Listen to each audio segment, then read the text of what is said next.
លោកនាងជាទីមេត្រីនៅក្រៅការរឹតបន្តឹងក្នុងដំណើរការប្រឡងមួយសប្តាហ៍ក្រសួងអប់រំបានឲ្យដឹងថាចំនួនសិស្សដែលអាចប្រឡងជាប់ទំនងជាមានចំនួនតិចទោះជាលទ្ធផលមិនទាន់ប្រកាសជាផ្លូវការក៏ដោយក៏ប៉ុន្តែក្រសួងក៏មានវិធានការបន្ទាន់មួយគឺដើម្បីឲ្យមានការប្រឡងលើកទី2តើការប្រឡងលើកទី2នេះមានគុណសម្បត្តិនិងគុណវិបត្តិអ្វីខ្លះអ្នកស្រីសុជីវីរាយការណ៍នៅពេលកំណែទម្រង់អប់រំចាប់ផ្ដើមដោយការយកករណីប្រឡងបាក់ឌុបជាគន្លឹះចំនួនសិស្សដែលប្រឡងជាប់ទំនងថានឹងផ្លាស់ប្ដូរស្ទើរស្មើមិនត្រូវបើប្រៀបធៀបនឹងឆ្នាំមុនពិតមែនថាមិនទាន់បានលទ្ធផលផ្លូវការក៏ក្រសួងអប់រំបានដឹងហើយថាចំនួនអ្នកជាប់ទំនងមានប្រមាណ 20% គឺផ្ទុយគ្នាស្រឡះពីឆ្នាំកន្លងទៅដែលមានចំនួនអ្នកជាប់ជាង 80% នៃចំនួនបេក្ខជនសរុបចូលរួមប្រឡងបញ្ហាចំនួនសិស្សជាប់ថយចុះនេះក្រសួងក៏ត្រៀមវិធានការសង្គ្រោះបន្ទាន់ដើម្បីស្រោចស្រង់ស្ថានភាពឬហៅថាប្រឡងលើកទី2អ្នកនាំពាក្យក្រសួងអប់រំយុវជននិងកីឡាលោករស់សេលីនមានប្រសាសន៍ថាការប្រឡងលើកទី2កម្ពុជាធ្លាប់ធ្វើពីអតីតកាលប៉ុន្តែការកំណត់បែបនេះគឺពុំមានចែងនៅក្នុងច្បាប់អប់រំទេវិធានការបែបនេះគឺជាការផ្តល់ឱកាសឲ្យសិស្សជួនកាលទៅបេក្ខជនយើងអាចថាពេលដែលគាត់ធ្វើនឹងគាត់ឆ្លោះឆ្លួយដោយប្រការណាមួយឬមួយក៏វប្បធម៌នៃការប្រឡងដែលមានភាពស្អាតស្អំយ៉ាងនេះវាខានជួបប្រហែលឆ្នាំមកហើយវាមកវិញអញ្ចឹងអាចថាការត្រៀមខ្លួនមិនពេញលេញអញ្ចឹងពីការ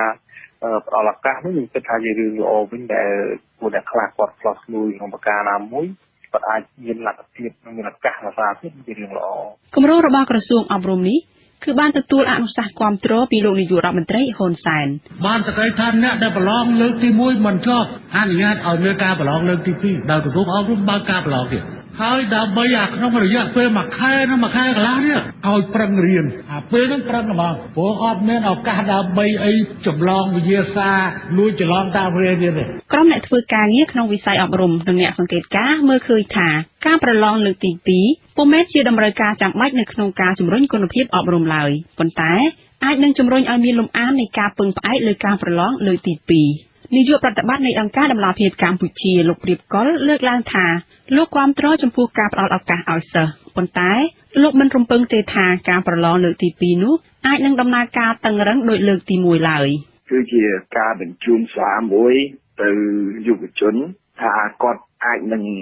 មានការយោគយល់ហើយផ្ដល់ឱកាសសម្រាប់ការប្រឡងលើកទី2បើមិនជាគាត់ប្រឡងធ្លាក់អញ្ចឹងមានន័យថាគាត់ក៏មិនចាំបាច់ខំប្រឹងអីពេកដែរបើមិនជាគាត់ប្រឡងធ្លាក់ហ្នឹងគាត់អាចមានឱកាសលើកទី2ទៀតអញ្ចឹងការប្រឡងហ្នឹងវាត្រូវមានតម្លៃហើយការរឹតបន្តឹងកន្លងមកហ្នឹងហាក់ដូចជាយើងមិនបានឲ្យតម្លៃពេញលេញថាវាមានសារៈសំខាន់សម្រាប់ការរឹតបន្តឹងគុណភាពអប់រំទេក្នុងការប្រឡងដែលបានបញ្ចប់ទៅអង្គការដំណាភៀបកម្ពុជានិងអង្គភាពប្រឆាំងអំពើពុករលួយបានសហការដាក់យុវជនចំនួន 2000 នាក់ឲ្យចូលរួមសង្កេតការណ៍បើតាមលោកព្រៀបកុលក្រុមរបស់លោកនឹងមិនមានលទ្ធភាពចូលរួមសង្កេតការណ៍ប្រឡងនៅលើកទី2នោះឡើយព្រោះថវិកាជំនួយរបស់អង្គការលោកមានកំណត់លើសពីនេះលោកព្រៀបកុលបានហៅគម្រោងឲ្យមានការប្រឡងលើកទី2នោះថាមិនខុសអ្វីទៅនឹងការសាងផ្លូវរួចហើយទើបដឹងថាផ្លេចកសាងប្រព័ន្ធលូបង្ហូរទឹកនោះឡើយមានខមមិនទៅលើការចាត់វិធានការនេះទេប៉ុន្តែយើងដឹងថាស្រុកខ្មែរយើងធ្លាប់មានគេហៅថាការផ្លេចផ្ហែសឬក៏ការខុសចន្លោះណាជួនអីទៅវិធានការនេះគឺគិតឃើញទៀតធ្វើភ្លាមទៅហើយមិនបានគិតឲ្យបានគ្រប់ជ្រុងជ្រោយដល់ពេលបាតុផលចេញមកទៅដូចជាមិនសូវស្រួលទៅក៏ធ្វើអ្វីមួយឡើងវិញដើម្បីកែតម្រូវឬក៏ជំរុញសាមគ្គីភាពចំពោះប្រធានសមាគមគ្រូបង្រៀនកម្ពុជាឯករាជ្យលោករងឈុនយល់ថាក្រសួងគួរគិតគូរពីតម្រូវការផ្សេងៗនៅក្នុងវិស័យអប់រំលោកក៏ហៅគម្រោងត្រៀមប្រឡងលើកទី2នៅពេលនេះថាជាការបំពេញតាមតម្រូវការរបស់គ្រឹះស្ថានឧត្តមសិក្សាឯកជនដែលនឹងស្រូបទាញសិស្សបានរាប់ម៉ឺននាក់ជារៀងរាល់ឆ្នាំគ្រាន់តែជាការផ្គាប់ចិត្តនាយករដ្ឋមន្ត្រីផ្គាប់ចិត្តទៅនឹងសាកលវិទ្យាល័យមហាវិទ្យាល័យពីព្រោះបើសិស្សជាប់តិចតួចមហាវិទ្យាល័យមួយចំនួននឹងត្រូវឈរជើងហើយអត់មានឱកាសទៅរៀនទៅសូត្រអីហ្នឹងករណីនេះលោកនាយករដ្ឋមន្ត្រីហ៊ុនសែនដែលប្រកាសគាំទ្រការប្រឡងលើកទី2នោះមិនបានអះអាងថាធ្វើឡើងដើម្បីតម្រូវតាមគ្រឹះស្ថានឯកជនទេប៉ុន្តែក៏លោកបានបញ្ជាក់ថានឹងមិនទុកឲ្យវិស័យឯកជនដួលរលំដែរដឹងហើយនយោបាយរបស់ខ្ញុំដែលខ្ញុំធ្លាប់បានអនុវត្តខ្ញុំសុខចិត្តឲ្យសាលារដ្ឋឲ្យសហគ្រាសរដ្ឋដួលរលំតែខ្ញុំមិនឲ្យពន្លកនៃវិស័យឯកជនរីករាលទេយើងមិនដែលមានការរើសអើងជាមួយនឹងសាលារដ្ឋនិងសាលាឯកជនទេវិស័យមួយចំនួនត្រូវបាន គឺថាទោះបីជាឲ្យធ្វើក៏មិនធ្វើមិនកើតដែរការពារជាតិមិនអាចសាកលវិទ្យាល័យឯកជនធ្វើបានទេណាត្រូវមានសាកលវិទ្យាល័យការពារជាតិដែលកំពុងដំណើរការសប្តាហ៍ថ្ងៃនេះក្រៅពីនោះនៅផ្នែកខាងវិទ្យាសាស្ត្រក៏ត្រូវបានពង្រឹងដែរព្រោះនឹងតកតងជាមួយនឹងសន្តិសុខជាតិតកតងជាមួយនឹងជីវិតមនុស្សប៉ុន្តែការរៀនជាទូទៅយើងអត់មានបានបែងចែកថានេះសាលារដ្ឋត្រូវលើកទឹកចិត្តត្រូវឲ្យអធិភាពស្អីទេលោកនាយករដ្ឋមន្ត្រីក៏បានលើកពីភាពចាំបាច់ក្នុងការជ្រើសរើសយកគម្រោងនេះបើទោះបីជាត្រូវចំណាយថវិកាបន្ថែមក៏ដោយចុះលោកនាយករដ្ឋមន្ត្រីបញ្ជាក់ទៀតថាវិធីនេះគឺប្រសើរជាងការកាត់បន្ថយពិន្ទុគោលដែលអាចប្រឡងជាប់ក្នុងការប្រឡងសញ្ញាបត្រទុតិយភូមិបាក់ឌុបឆ្នាំ2014នេះក្រសួងបានចំណាយប្រាក់សរុបចំនួន$4 លាន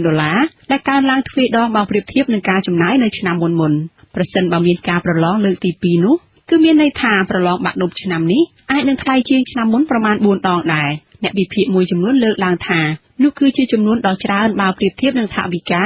ដែលក្រសួងទទួលបានពីថវិកាជាតិនៅក្នុងឆ្នាំនេះគឺប្រមាណជាង$230 លានក្រៅពីការប្រឡងលោកនាយករដ្ឋមន្ត្រីក៏បានលើកពីការជំរុញកំណែទម្រង់អប់រំដោយលោកបានប្រឡយលើកឧទាហរណ៍ពីការអប់រំនៅសហរដ្ឋអាមេរិកជាទីដែលកូនប្រុសច្បងរបស់លោកបានទៅរៀនខ្ញុំសូមលើកឧទាហរណ៍មួយគឺសាលា West Point សាលាគេថាបណ្ឌិតសភាយោធាសហរដ្ឋអាមេរិកមួយឆ្នាំគេយកនិស្សិតបរទេសដូចជាត្រឹមតែ10នាក់តែប៉ុណ្ណោះក្នុងនិស្សិត10នាក់និស្សិតបរទេស10នាក់នេះគឺគេសុខចិត្តទុកកៅអីឲ្យតម្រេគេអត់រើសបំពេញឲ្យគ្រប់តែខាង10នាក់ទេនិយាយពីបទពិសោធន៍នៃការប្រឡងបាក់ឌុបក្នុងឆ្នាំនេះវិញក្រុមអង្គការសង្គមស៊ីវិលចាត់ទុកថាគឺជាការរកឃើញដ៏ល្អមួយសម្រាប់ការកសាងផែនការយុទ្ធសាស្ត្រកែតម្រង់វិស័យអប់រំលោកព្រៀបកុលបានលើកឡើងនៅចំណុចមួយចំនួនដែលក្រសួងត្រូវបំពេញបន្ទាន់ក្នុងការលើកស្ទួយគុណភាពអប់រំហើយមើលជាលក្ខណៈរួមមើលជាប្រព័ន្ធមិនមែនគ្រាន់តែយើងរឹតបន្តឹងចាប់ឡងហើយយើងមិនបានចាត់វិធានការដូចជាកែតម្រូវឬក៏ធ្វើការពិនិត្យមើលឡើងវិញនៅកម្មវិធីសិក្សាដល់ប្រាក់ឧបត្ថម្ភឲ្យលោកគ្រូអ្នកគ្រូឲ្យបានសមរម្យហើយមានវិន័យមានការពង្រឹងការគោរពវិន័យគោរពពេលវេលាគ្រូបង្រៀនឲ្យបានទៀងទាត់ហើយក៏មើលជារួមឆ្លើយតបនឹងការលើកឡើងនេះអ្នកនាំពាក្យក្រសួងអប់រំលោករស់សាលីនមានប្រសាសន៍ថាក្រសួងក៏មានផែនការអភិវឌ្ឍវិស័យអប់រំរួចជាស្រេចប៉ុន្តែ